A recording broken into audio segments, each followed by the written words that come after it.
Hi, ಎಲ್ಲರಿಗೂ ನಮಸ್ಕಾರ. ಇವತ್ತಿನ ತರಗತಿಯಲ್ಲಿ ನಾವು ನೈದಾನಿಕ ಪರೀಕ್ಷೆ ಬಗ್ಗೆ ನೋಡ್ತಾ ಹೋಗೋಣ.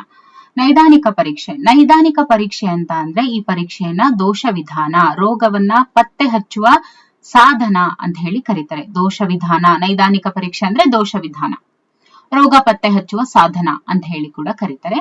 ಈ ಪರೀಕ್ಷೆ ವಿದ್ಯಾರ್ಥಿಗಳ ಕಲಿಕಾ ದೋಷಗಳನ್ನ ಪತ್ತೆ ಹಚ್ಚುತ್ತೆ. ಓಕೆ, ಜೊತೆಗೆ ಈ ಪರೀಕ್ಷೆಯನ್ನ ಶಾಲಾ ಆರಂಭದಲ್ಲಿ ಕೂಡ ತೆಗೆದುಕೊಳ್ಳಲಾಗುತ್ತೆ. ಶಾಲಾ ಆರಂಭದಲ್ಲೂ ಕೂಡ ಇದನ್ನ ತೆಗೆದುಕೊಳ್ತಾರೆ. ಉದಾಹರಣೆಗೆ 6ನೇ ತರಗತಿಗೆ ಪ್ರವೇಶ ಪಡೆದಂತ ವಿದ್ಯಾರ್ಥಿಗೆ 5ನೇ ತರಗತಿಯ ವಿಷಯದ ಮೇಲೆ ಪರೀಕ್ಷೆ ನಡೆಸುವಂತದ್ದು, ಇದನ್ನು ನಾವು ನೈದಾನಿಕ ಪರೀಕ್ಷೆ ಅಂತ ಹೇಳ್ಬೋದು. ಇನ್ನು ನೈದಾನಿಕ ಪರೀಕ್ಷೆಗೆ ಸಂಬಂಧಿಸಿದಂತೆ ವ್ಯಾಖ್ಯೆಗಳು ಹೆನ್ರಿ ಮಂಡ್ ರವರು ಏನ್ ಹೇಳ್ತಾರೆ ಅಂದ್ರೆ, ವಿಶೇಷ ದೌರ್ಬಲ್ಯಗಳನ್ನ ಅಥವಾ ತಪ್ಪುಗಳನ್ನ ತಿಳಿಸುವಲ್ಲಿ ಸಹಾಯಕ ಆಗುವಂತ ಪರೀಕ್ಷೆಯೇ ನೈದಾನಿಕ ಪರೀಕ್ಷೆ. ವಿಶೇಷ ದೌರ್ಬಲ್ಯಗಳನ್ನ ಅಥವಾ ತಪ್ಪುಗಳನ್ನ ತಿಳಿಸುವಲ್ಲಿ ಸಹಾಯಕ ಆಗುವಂತ ಪರೀಕ್ಷೆಯೇ ನೈದಾನಿಕ ಪರೀಕ್ಷೆ ಅಂತ ಹೇಳ್ತಾರೆ. ಯಾರು? ಹೆನ್ರಿ ಮಂಡ್ ರವರು. ಇನ್ನು ನೈದಾನಿಕ ಪರೀಕ್ಷೆಯ ರಚನೆ ಹೇಗಿರುತ್ತೆ? ಮಕ್ಕಳ ಹಿಂದಿನ ತರಗತಿಯಲ್ಲಿ ಗಳಿಸಿದಂತ ಸಾಮರ್ಥ್ಯವನ್ನ ಇದು ಪತ್ತೆ ಹಚ್ಚುತ್ತೆ. ಪ್ರತಿ ವಿದ್ಯಾರ್ಥಿಗಳ ಸಾಮರ್ಥ್ಯಕ್ಕೆ ಅನುಗುಣವಾಗಿ ಇಲ್ಲಿ ಪ್ರಶ್ನೆಗಳು ಇರಬೇಕು. ಪ್ರತಿ ವಿದ್ಯಾರ್ಥಿಗಳ ಸಾಮರ್ಥ್ಯಕ್ಕೆ ತಕ್ಕಂತೆ ಪ್ರಶ್ನೆಗಳು ಇರಬೇಕಾಗತ್ತೆ. ಮಕ್ಕಳ ವಯಸ್ಸು, ಗ್ರಹಿಕಾ ಸಾಮರ್ಥ್ಯ ಹಾಗೂ ಕ್ಲಿಷ್ಟತೆಯನ್ನು ಗಮನದಲ್ಲಿ ಇಟ್ಟುಕೊಂಡು ನಾವು ನೈದಾನಿಕ ಪರೀಕ್ಷೆಯನ್ನ ರಚಿಸಬೇಕಾಗತ್ತೆ. ಇನ್ನು ನೈದಾನಿಕ ಪರೀಕ್ಷೆಯ ಪ್ರಶ್ನೆಗಳ ವಿಧಾನ ಹೇಗಿರುತ್ತೆ ಅಂತ ನೋಡೋದಾದ್ರೆ, ಪ್ರಶ್ನೆಗಳು ಸರಳತೆಯಿಂದ ಸಂಕೀರ್ಣತೆಯೆಡೆಗೆ ಸಾಗ್ತಾ ಹೋಗುತ್ತೆ. ಬೋಧನಾ ಸಾಮರ್ಥ್ಯ ಹಾಗೂ ಕಲಿಕಾ ಅಂಶಗಳನ್ನ ಅನುಗುಣವಾಗಿ ಜೋಡಿಸಿರ್ಬೇಕಾಗತ್ತೆ.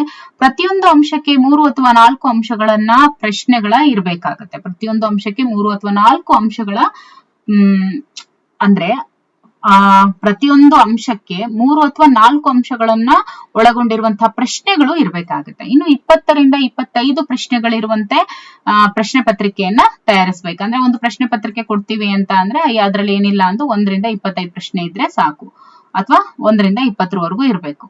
ಈ ರೀತಿ ಪ್ರಶ್ನೆ ಪತ್ರಿಕೆಯನ್ನ ತಯಾರಿಸಬೇಕು. ಸ್ಪಷ್ಟವಾಗಿ ಸೂಚನೆ ಹಾಗೂ ಸಮಯವನ್ನು ಕೂಡ ನಿಗದಿಪಡಿಸಿರ್ಬೇಕು. ಹಾಗಾದ್ರೆ ನೈದಾನಿಕ ಪರೀಕ್ಷೆಯ ಪ್ರಯೋಜನಗಳು ಏನೇನು? ಮಂದ ಕಲಿಕೆಯ ಮಕ್ಕಳ ದೋಷಗಳನ್ನ ಗುರುತಿಸಿ ಸೂಕ್ತವಾದ ಮಾರ್ಗದರ್ಶನ ನೀಡೋದಕ್ಕೆ ಇದು ನಮ್ಗೆ ಸಹಾಯಕ ಆಗತ್ತೆ. ಶಿಕ್ಷಕನ ಬೋಧನೆ ಏನಿರುತ್ತೆ ಅದನ್ನ ಪರಿಣಾಮಕಾರಿಯಾಗಿ ತಿಳ್ಕೊಳ್ಳೋದಕ್ಕೂ ಕೂಡ ಸಹಾಯಕ ಆಗುತ್ತೆ.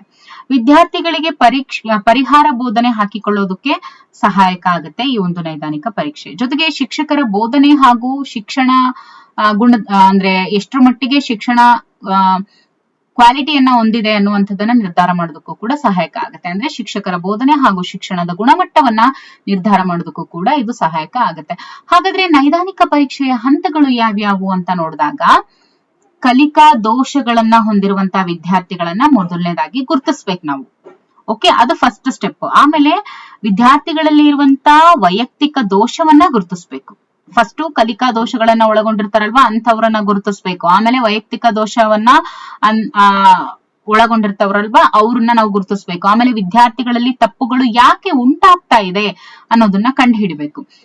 ಓಕೆ, ಕಂಡು ಹಿಡಿದ್ಮೇಲೆ ಪರಿಹಾರ ಬೋಧನೆಯನ್ನ ಹಾಕಿಕೊಳ್ಬೇಕು. ಓಕೆ, ಪರಿಹಾರ ಬೋಧನೆ ಮಾಡಿದ ನಂತರ ಆ ತಪ್ಪುಗಳು ಮರುಕಳಿಸದಂತೆ ನಾವು ಕ್ರಮವನ್ನ ತೆಗೆದುಕೊಳ್ಬೇಕು. ಓಕೆ, ಸೊ ಇದಿಷ್ಟು ನೈದಾನಿಕ ಪರೀಕ್ಷೆ ಅಂದ್ರೆ ಏನು, ಪರೀಕ್ಷೆಯ ಹಂತಗಳು, ಪ್ರಯೋಜನಗಳು, ಜೊತೆಗೆ ರಚನೆ, ಪ್ರಶ್ನೆಗಳ ವಿಧಾನ ಹೇಗಿರ್ಬೇಕು ಅಂತ ಹೇಳಿ. ಓಕೆ.